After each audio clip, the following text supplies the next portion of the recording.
I did stand-up last February in Durham, and there was another comedian on the stage who told a joke about her 12-year-old daughter who had to write a report about a famous person for Black History Month.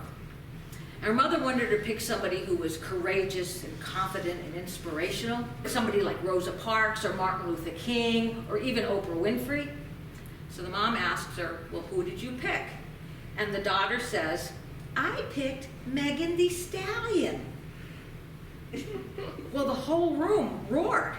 That is everybody except 4 out of 5 people at my table. We all look like you. Well, let me give you a rundown on our table. There's me, the sexy senior citizen. There's my husband who's 75 years old and nearly deaf. A friend of mine who's well into her 60s. My daughter who has her AARP card. And at the time, our 20-year-old granddaughter, Lexi. So in unison, we all look to the youngest member of our table to explain the punchline. And my husband yells out, who's Mimi the Scallion? And Lexi says, no, not Mimi the Scallion, it's Megan Thee Stallion. She was discovered on YouTube. She's a rapper, she's very famous. Well, talk about feeling like dinosaurs. We missed the entire punchline. So the ride home was very interesting with 3 generations in the car. Yeah, and we were discussing this generation gap that we just witnessed.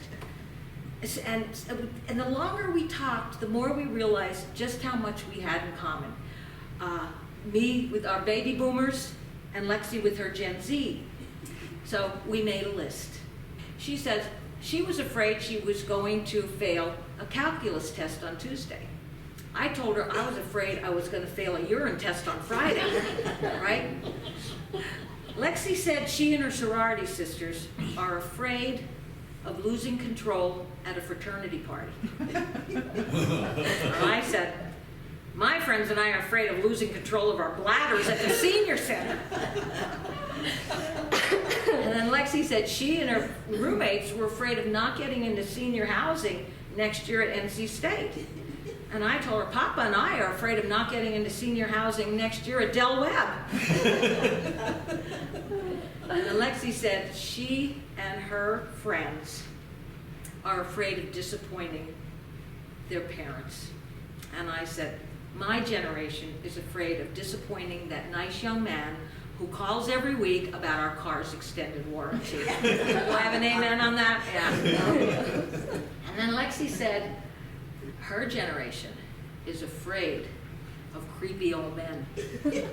And I thought to myself, I think I'm married to one.